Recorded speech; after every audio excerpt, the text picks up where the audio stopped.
भगत सिंह। समय भारत की आजादी के संघर्ष के काल का। इस समय पूरे देश में आजादी के लिए लगातार हर तरफ संघर्ष चल रहा था। हर कोई अपने अपने तरीके से आजादी की मशाल को जलाए हुए था। कोई अहिंसा के रास्ते आजादी को पाने की राह तलाश रहा था, तो कोई हथियारों के दम पर आजादी के गले में वरमाला डाल चुका था। आजादी की लड़ाई में साल 1931 आते आते भगत सिंह भारत की आजादी की हवाओं में बहने वाला एक जाना पहचाना नाम बन गया था। उस समय भगत सिंह को फांसी की सजा सुनाई जा चुकी थी। हर कोई भगत सिंह बनना चाहता था, तो हर कोई भगत सिंह के साथ भी रहना चाहता था।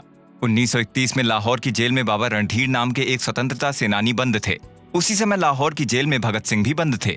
जैसे ही बाबा रणधीर को पता चला कि भगत सिंह एक नास्तिक हैं, तो उन्हें बड़ा दुख हुआ। इतना बड़ा क्रांतिकारी और इतनी अच्छी विचारधारा रखने वाला व्यक्ति कैसे नास्तिक हो सकता है? उन्हें इस बात का बिल्कुल भी भरोसा नहीं हुआ। इसी दुख के कारण वो किसी तरह से भगत सिंह की कालकोठरी तक पहुंचने में सफल हो गए। वहां पहुंचने के बाद उन्होंने भगत सिंह को भगवान और धार्मिकता के बारे में समझाना शुरू किया, लेकिन वो भगत सिंह को भगवान पर विश्वास नहीं दिला सके, क्योंकि भगत सिंह पहले ही भारत माता पर अपने आप को न्यौछावर कर चुके थे। जब भगत सिंह ने बाबा रणधीर की बात नहीं मानी, तो उन्होंने भगत सिंह को घमंडी कह दिया।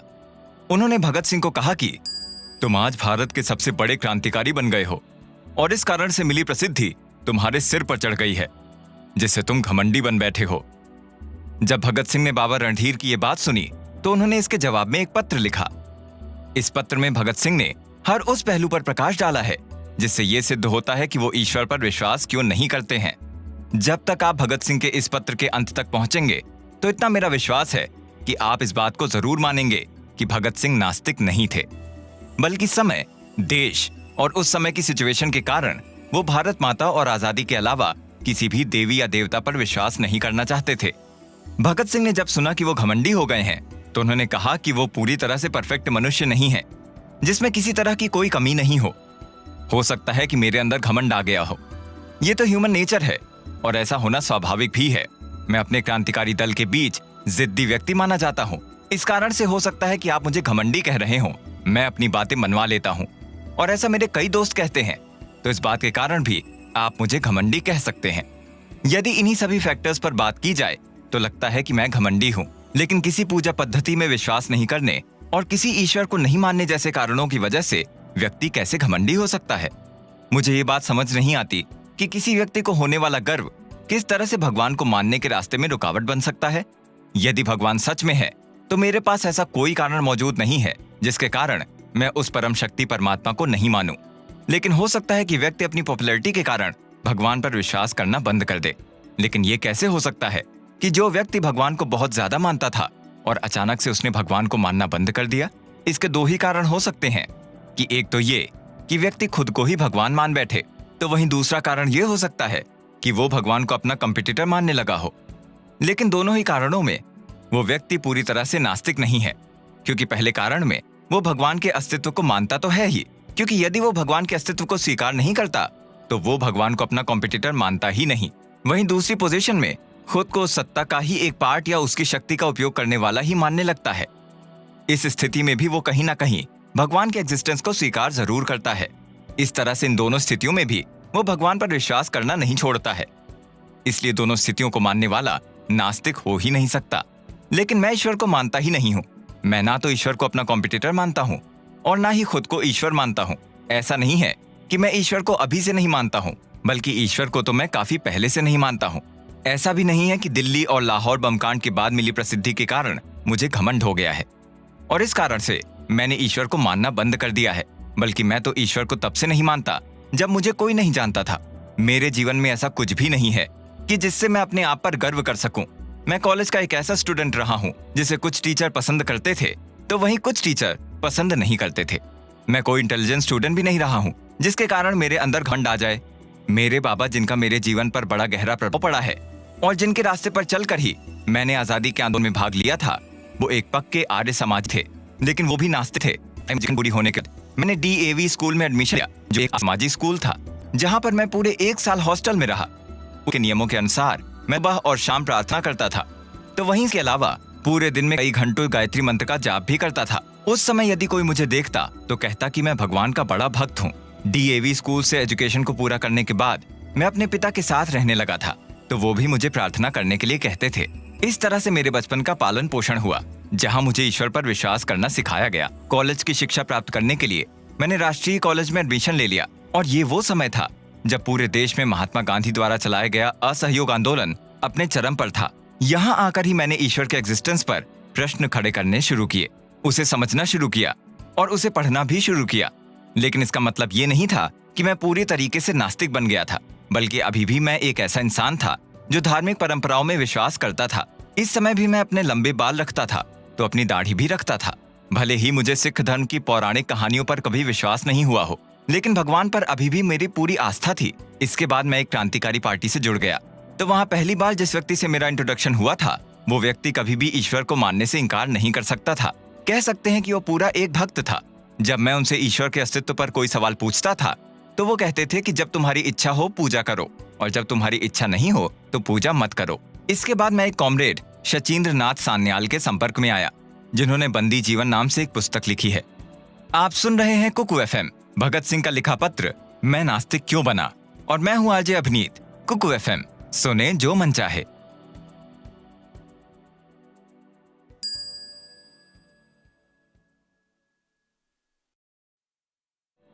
इस बुक में उन्होंने ईश्वर के चमत्कारों और उसकी महिमा को बढ़ा चढ़ाकर पेश किया है। ऐसा भी नहीं है कि क्रांतिकारी के संपर्क में आने के बाद मैंने भगवान पर सवाल खड़े करना शुरू किया हो। ऐसा भी नहीं है कि क्रांतिकारियों के संपर्क में आने के बाद मैंने भगवान को मानने से इनकार किया हो। ऐसा भी नहीं है कि क्रांतिकारियों के बीच का माहौल ईश्वर को नहीं मानने का था, क्योंकि काकोरी कांड में जिन 4 क्रांतिकारियों को फांसी की सजा हुई थी, उन सभी क्रांतिकारियों ने फांसी के पहले दिन वाली रात भगवान के भजन कीर्तन करते हुए गुजारी थी। नास्तिक तब बना जब क्रांति की जिम्मेदारी मेरे कंधों पर आई। इससे पहले मैं एक रोमांटिक क्रांतिकारी था, दूसरे क्रांतिकारियों के पद चिन्हों पर चलता था, उन्हें ही अपना आदर्श मानता था। जब क्रांति की महत्वपूर्ण जिम्मेदारी मेरे कंधों पर आई, तब मेरे अंदर पढ़ने की एक ललक जगी। ये ललक इसलिए जगी ताकि विरोधियों के द्वारा उठाए गए सवालों का जवाब मैं आसानी से प्रमाणों के साथ दे सकूं। ये एक ऐसा समय था जब मेरे रोमांटिक बिहेवियर की जगह सीरियस बिहेवियर ने ले ली थी। मैंने पढ़ना शुरू किया। विश्व में जितनी भी क्रांतियां हुई हैं, उन सभी के बारे में। मैंने बाकुनिन को पढ़ा तो मार्क्सवाद के लिए लेनिन को पढ़ा। मैंने हर उस व्यक्ति को पढ़ा जिसने अपने देश में क्रांति लाई थी। जब मैंने इन सभी का अध्ययन किया तो पाया कि ये सभी क्रांतिकारी पूरी तरह से नास्तिक थे। 1926 आते आते मैंने भगवान पर सवाल खड़े करने शुरू कर दिए। इस समय तक मैं भगवान की शक्ति को पूरी तरह से नकार चुका था। इस समय तक मैं ये भी मान चुका था कि भगवान जैसी चीज जो अदृश्य रहकर इस पूरे संसार को चलाती है, एक कोरी बकवास है। 1927 में मुझे लाहौर में गिरफ्तार कर लिया गया। पुलिस अधिकारियों ने मेरे ऊपर दबाव डाला कि मैं ये स्वीकार कर लूं कि 1927 में दशहरे के अवसर पर मैंने बम फेंका था। यदि मैं इस घटना को एक्सप्लेन करने वाला अपना बयान देता हूं तो पुलिस मुझे छोड़ देगी। मुझे किसी तरह का कोई मुखबिर नहीं बनाया जाएगा, साथ ही साथ मुझे इनाम भी दिया जाएगा। मैंने पुलिस अधिकारियों की ये बात नहीं मानी तो उन्हें बहुत गुस्सा आया। एक दिन सीआईडी के अधिकारी न्यूमिन ने आकर मुझे कहा कि यदि मैं उनकी बात नहीं मानता हूं तो मेरे ऊपर काकोरी बम केस और लाहौर बम केस चला दिया जाएगा, जिसके कारण मुझे फांसी हो सकती है। जब ये बात पुलिस के दूसरे अधिकारियों तक पहुंच गई तो उन्होंने मुझे सुबह शाम दोनों समय नियम से भगवान की पूजा करने के लिए कहना शुरू कर दिया। ये एक ऐसा समय था जब मैं पूरी तरीके से एक नास्तिक बन चुका था। इस समय मेरी नास्तिकता की परीक्षा थी। इस समय मैं ये तय करना चाहता था कि क्या सच में मैं नास्तिक हूँ? क्या आनंद और मौज मस्ती के जीवन में ही मैं नास्तिक रह सकता हूँ, या फिर जीवन की इतनी कठिन परिस्थितियों में भी मैं अपने नास्तिकता के सिद्धांत पर पूरी तरह से और मजबूती के साथ खड़ा रह सकता हूँ? काफी सोचने के बाद मैंने तय कर लिया था कि प्रार्थना नहीं करूंगा, मैं पूरी तरह से नास्तिक ही बना रहूंगा। अब मुझे खुद पर ही पूरी तरह से डिपेंड रहना था, क्योंकि यदि मैं ईश्वर को मान लेता और उसकी प्रार्थना करने लगता तो कहीं ना कहीं मेरे मन में इस कष्ट को लेकर यह बात होती कि भगवान मेरे साथ खड़ा हुआ है, भगवान मेरी सहायता करेगा। जबकि मैं पूरी तरह से नास्तिक बन चुका हूँ तो अब मुझे अपनी पूरी लड़ाई खुद के दम पर ही लड़नी पड़ेगी। मैं जानता था कि 1 सप्ताह के अंदर ये तय हो जाएगा कि मेरा जीवन कब खत्म होने वाला है। जब जीवन में ऐसी परिस्थितियां आती हैं, तब यदि किसी व्यक्ति में घमंड भी होता है तो भी वो खत्म हो जाता है। हिंदू ये विश्वास करता है कि इस जीवन के खत्म होने के बाद उसका पुनर्जन्म होगा, तो वही मुस्लिम और ईसाई विश्वास करते हैं कि इस जीवन में मिले कष्टों के बदले उन्हें स्वर्ग में फुल एंजॉयमेंट का पूरा मौका मिलेगा। सबसे बड़ी समस्या तो मेरे लिए खड़ी है, क्योंकि मैं ईश्वर को मानता ही नहीं, तो मैं किस बात की उम्मीद करूं? मेरे लिए तो बस इतना ही है कि जिस दिन मेरे गले में फांसी का फंदा होगा, उस दिन मेरे पैरों के नीचे रखा लकड़ी का फट्टा हटेगा और मैं उस फंदे पर झूल जाऊंगा। जैसे ही मैं उस फंदे पर झूल जाऊंगा, कुछ ही पलों में मेरी मौत हो जाएगी। और मेरा ये जीवन यहीं खत्म हो जाएगा। वही मेरा अंतिम क्षण होगा। मैं और मेरी जो आत्मा है वो सब यहीं खत्म हो जाएंगे। मैंने अपने जीवन में या जीवन के बाद किसी भी तरह की कोई इच्छा नहीं की है। मेरे जीवन की सिर्फ एक ही इच्छा है कि मैं किसी चीज को पाने की इच्छा किए बिना ही स्वतंत्रता के इस काम में अपने आप को पूरी तरह से समर्पित कर दूं। ये एक ऐसा भाव है जो किसी भी दुनिया को बदल सकता है। जिस दिन मुझे इसी विचार पर चलने वाले लोग मिल जाएंगे, उस दिन दीन दुखियों की सेवा करने के अलावा उन लोगों के पास कोई काम नहीं होगा। ठीक वही दिन गुलामी से आजाद होने का शुभ दिन होगा। वो मानवता की सेवा करने के लिए खुद आगे आएंगे और दूसरों को भी आगे लाने की कोशिश करेंगे। इस कोशिश और काम के बदले उन्हें कुछ भी नहीं चाहिए। वो इस देश का राजा बनने के लिए ऐसा नहीं करेंगे। वो फिर से जन्म लेने या फिर इस जीवन के बाद स्वर्ग में आनंद उठाने के लालच में ऐसा नहीं करेंगे, बल्कि उनका लक्ष्य तो सिर्फ ये होगा कि किसी भी तरह से पीड़ित, शोषित और दुखी लोगों की गर्दन में डाला गया गुलामी का फंदा निकाल दिया जाए। जो इस तरह और इन विचारों के साथ काम करेगा, उसके लिए ये रास्ता उसके जीवन के लिए काफी खतरनाक होगा।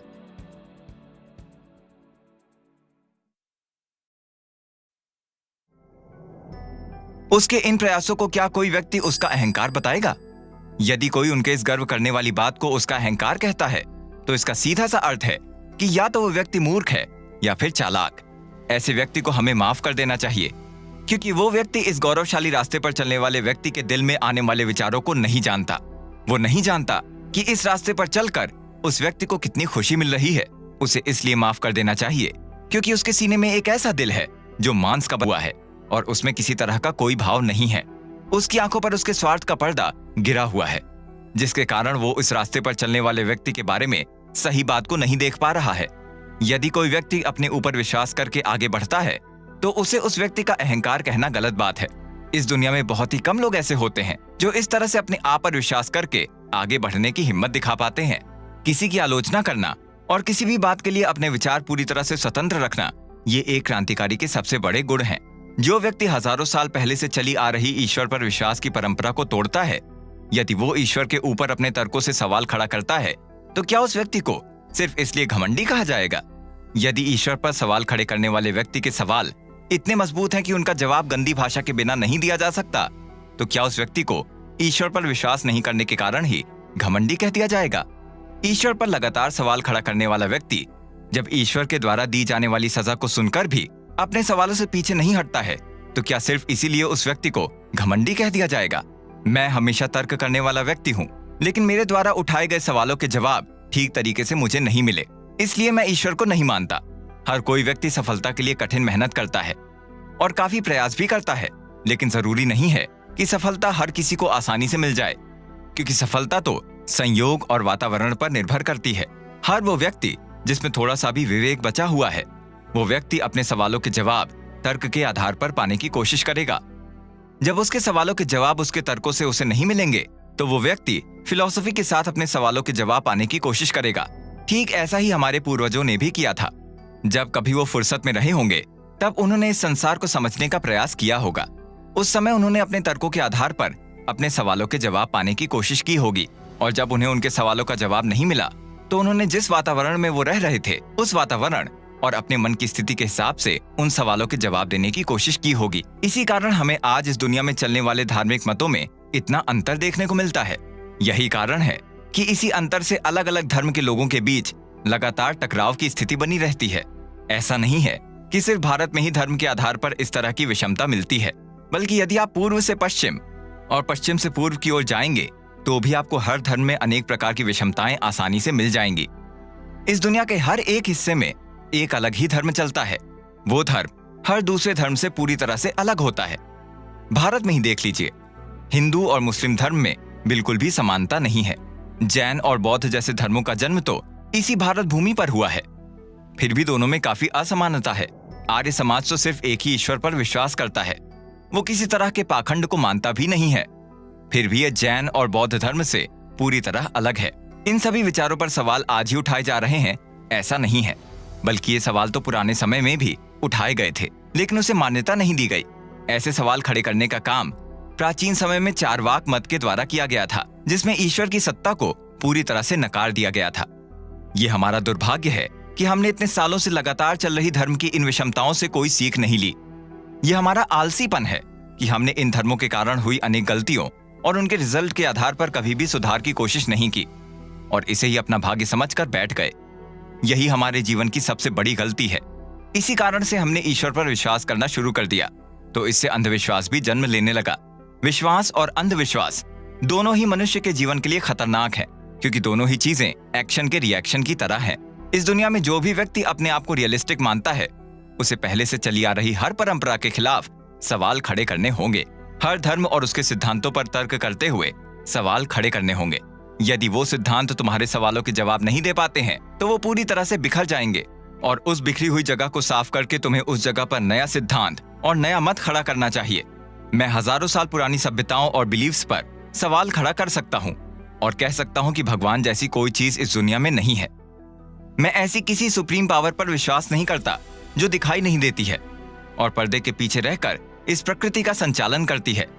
मैं प्रकृति को मानता हूँ और उस पर विश्वास करता हूँ। मेरा मानना है कि मनुष्य द्वारा किए गए आज तक के सभी आंदोलन मनुष्य द्वारा अपनी सेवा और प्रकृति पर जीत हासिल करने के लिए किए गए हैं। इन आंदोलनों के पीछे किसी तरह के ईश्वर का कोई हाथ नहीं है। इन आंदोलनों को मनुष्य की आवश्यकताओं ने दिशा दी है, किसी ईश्वरीय शक्ति ने इसे दिशा नहीं दी है। ये मेरी मान्यता है और यही हर उस व्यक्ति की मान्यता है जो नास्तिक है। अब जो आस्तिक हैं, यानी जो ईश्वर और उसकी सत्ता में पूरा विश्वास रखते हैं, उनसे मेरे कुछ सवाल हैं। यदि तुम ये मानते हो कि इस संसार को ईश्वर ने बनाया है, तो मेरा पहला सवाल ये है कि उसने इसे क्यों बनाया? उसने इस दुख से भरे संसार को क्यों बनाया? उसने पीड़ित, शोषित और गुलामी से भरे इस संसार को क्यों बनाया? उसने ऐसे संसार को क्यों बनाया जिसमें कोई भी व्यक्ति खुश नहीं है और ना ही पूरी तरह से संतुष्ट है? अब तो मुझे इन सभी सवाल का जवाब ये कहकर मत देना कि ये ही उसका नियम है, क्योंकि जो सर्वशक्तिमान होगा वो किसी नियम से बंधा नहीं होगा, और यदि वो किसी नियम से बंधा हुआ है तो इसका सीधा सा मतलब है कि वो सर्वशक्तिमान नहीं है। अब ये भी मत कहना कि वो ये सब अपने आनंद के लिए करता है, क्योंकि जब रोम जल रहा था तब अपने आनंद के लिए नीरो बांसुरी बजा रहा था। उसने कुछ लोगों को ही मारा है, लेकिन आज उसका स्थान इतिहास में कैसा है? उसे इतिहास में भला बुरा कहा जाता है। उसकी बुराई के लिए काफी पन्ने भरे जा चुके हैं, तो उसे अनेक प्रकार की बुरी बुरी संज्ञाएं दी गई हैं। चंगेज खान ने भी अपने मनोरंजन के लिए ही कुछ हजार लोगों को मौत के घाट उतारा था, और उसकी इन्हीं हरकतों के कारण आज हम उसके नाम से भी नफरत करते हैं। तो किस आधार पर तुम ईश्वर को स्वीकार कर सकते हो कि वो सही है? यदि है तो तुम उस ईश्वर का पक्ष कैसे ले सकते हो जो हर पल लोगों को दुख और दर्द दे रहा है? कैसे तुम उस ईश्वर को सही ठहरा सकते हो जो हर पल हजारों जाने लगातार ले रहा है? उसके द्वारा लगातार किए जा रहे ये सभी दुख देने के काम नीरो और चंगेज खान की तुलना में काफी ज्यादा हैं। क्या तुम उस ईश्वर का पक्ष सिर्फ इसलिए लेने की सोचते हो कि इस जीवन से मिलने वाले कष्टों के बाद वो स्वर्ग का आनंद देगा? तो तुम उस व्यक्ति की घाव अपने शरीर पर कब तक सहन कर सकते हो जो तुम्हें घाव देने के बाद मुलायम और आरामदायक मलहम देने वाला है? ग्लैडिएटर संस्था के लोगों को तुम कब तक सही ठहरा सकते हो जो किसी इंसान को शेर के सामने सिर्फ इसलिए फेंक देते हैं कि यदि वो व्यक्ति शेर से अपनी जान बचा लेता है तो उसकी अच्छे से देखभाल की जाएगी? तब मेरा आप लोगों से एक सवाल है कि उस चेतन आत्मा ने इस संसार और मनुष्य को क्यों बनाया था? यदि उसने ये सब अपने आनंद के लिए बनाया है तो ईश्वर, नीरो और चंगेज खान में कोई अंतर नहीं है, ये सब एक ही हैं। फिर जितनी नफरत हम नीरो और चंगेज खान से करते हैं, उतनी ही नफरत तुम्हें उस ईश्वर से भी करनी चाहिए।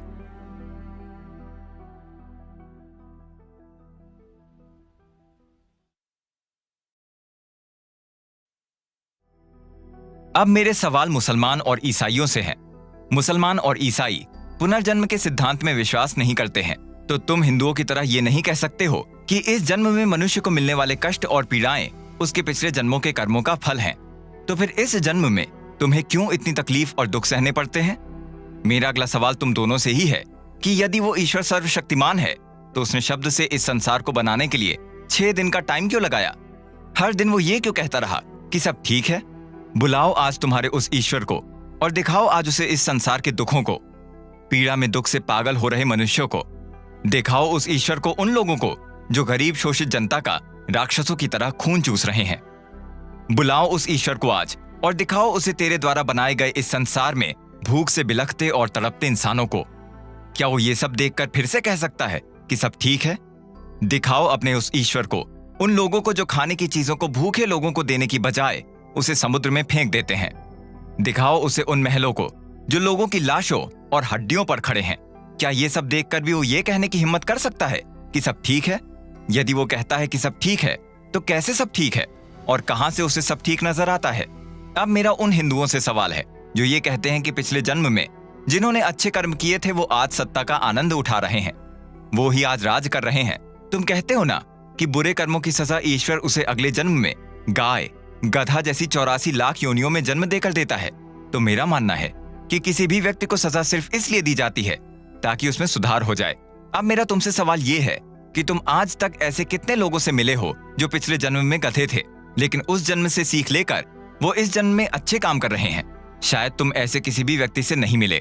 क्या तुम किसी व्यक्ति को जानते हो जो तुम्हारी इन सजा की बातों को सुनकर सुधरा हो? मेरे इन सवालों के जवाब में तुम अपने पुराणों की कहानियों को लेकर मेरे सामने मत आ जाना, क्योंकि मेरे पास तुम्हारी इन कहानियों के लिए कोई जगह नहीं है। मुझे पता है कि मेरे किसी भी सवाल का तुम्हारे पास कोई जवाब नहीं है, क्योंकि इस दुनिया में गरीब होना ही सबसे बड़ा पाप है। यदि तुम्हारा ईश्वर इतना ही शक्तिशाली है तो क्यों नहीं वो इस दुनिया से गरीबी को खत्म कर देता है, क्योंकि ये गरीबी ही है जो हर तरह के अपराध को करने की प्रेरणा देती है। ये गरीबी ही है जो तुम्हारे सजा देने के सिस्टम के बावजूद भी और ज्यादा से ज्यादा अपराध करने के लिए लोगों को हौसला देती है। मेरा मानना है कि हमारे पूर्वजों ने ईश्वर जैसे एक इमेजिनरी पावर की रचना सिर्फ इसलिए की थी क्योंकि हमारे पूर्वजों ने मनुष्य की सीमाओं और उसकी कमियों को पहचान लिया था। वो चाहते थे कि दुख की घड़ी और परेशानी में मनुष्य बिना झुके और डरे उनका सामना कर सके। उसे ये विश्वास दिलाने के लिए ईश्वर की रचना की गई थी कि वो डरे नहीं, सामना करे, क्योंकि उसके साथ ईश्वर है, उसकी शक्ति उसके साथ है, वो सब अच्छा करता है। हमारे पूर्वजों ने ईश्वर की रचना करते समय उसके रूप का वर्णन डर दिखाने वाली शक्ति और पेरेंट्स की तरह किया है। ऐसा इसलिए किया गया था ताकि मनुष्य अपनी सीमाओं को नहीं जान पाए और इस समाज के लिए कोई बड़ा खतरा नहीं बन जाए। जब ईश्वर के गुणों के बारे में बात की जाती है तो हमें बताया जाता है कि वो माता पिता, भाई बहन, दोस्त सब है। ऐसा इसलिए किया गया है कि जब मनुष्य को कोई उसका दोस्त धोखा दे तो वो दुखी होने की बजाय ये सोचे कि उसका दोस्त एक सर्वशक्तिमान ईश्वर है जो कुछ भी कर सकता है। ऐसा प्राचीन समय में ही उपयोगी था, आज के समय में इसकी कोई उपयोगिता नहीं है। ईश्वर की कल्पना मनुष्य को दुख की घड़ी में सहारा देने का काम करती है।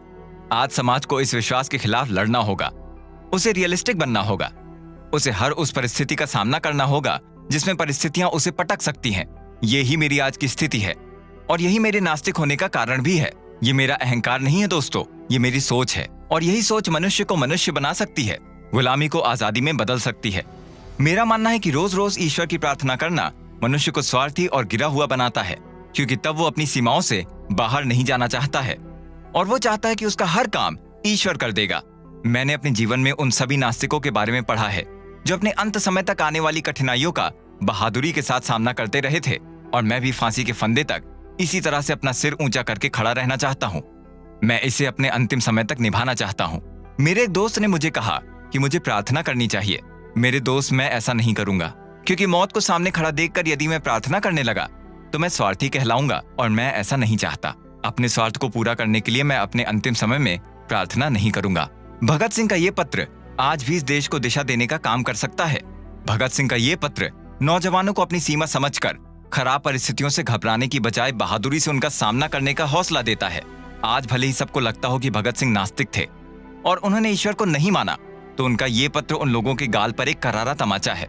इस पत्र में भगत सिंह ने अपने मन की बातों से ऐसे ईश्वर की कल्पना को जन्म दिया है जो इस दुनिया को दुखों से बाहर निकाल सके। भगत सिंह सिर्फ ऐसे ईश्वर पर विश्वास कर सकते हैं जो लोगों के दुख को हमेशा हमेशा के लिए दूर कर दे, इस संसार को एक सभ्य समाज बना दे। वो उसे ही सर्वशक्तिमान मान सकते हैं जो किसी भी व्यक्ति को गुलाम नहीं रहने दे सकता हो। इस तरह से भगत सिंह ने भले ही अपने आप को नास्तिक कहा हो, लेकिन वो धर्म के नाम पर चलने वाले झूठे पाखंडों और मान्यताओं को खत्म करना चाहते थे। भगत सिंह के विचार आजादी के आंदोलन में एक रास्ता दिखाने वाली मशाल की तरह काम करते थे, तो वहीं उनके विचार आज भी इस दुनिया को रास्ता दिखा सकते हैं। उनके विचार इस दुनिया को एक बेहतरीन दुनिया में बदल सकते हैं। बस जरूरत है उनके विचारों का सही अर्थ निकालने की। आज के एपिसोड में सिर्फ इतना ही। भगत सिंह का ये पत्र आपको कैसा लगा? क्या भगत सिंह का ये पत्र दुनिया बदलने की ताकत रखता है? आप अपना जवाब हमें नीचे दिए गए कमेंट सेक्शन में कमेंट करके दे सकते हैं।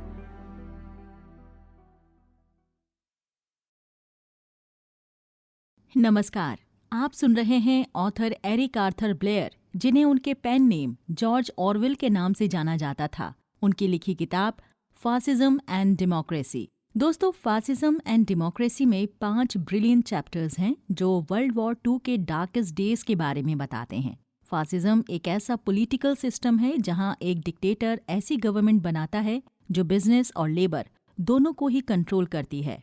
इसमें उन्होंने वर्ल्ड वॉर II के समय ब्रिटेन, जर्मनी, पोलैंड और आसपास की जगह पर कैसी सिचुएशन थी इस बारे में बताया है और इसको कहीं कहीं पर अमेरिका से भी कंपेयर किया गया है। ऑरवेल ने यहाँ ये बताने की कोशिश की है कि फासिस्ट और कम्युनिस्ट कैसे डेमोक्रेसी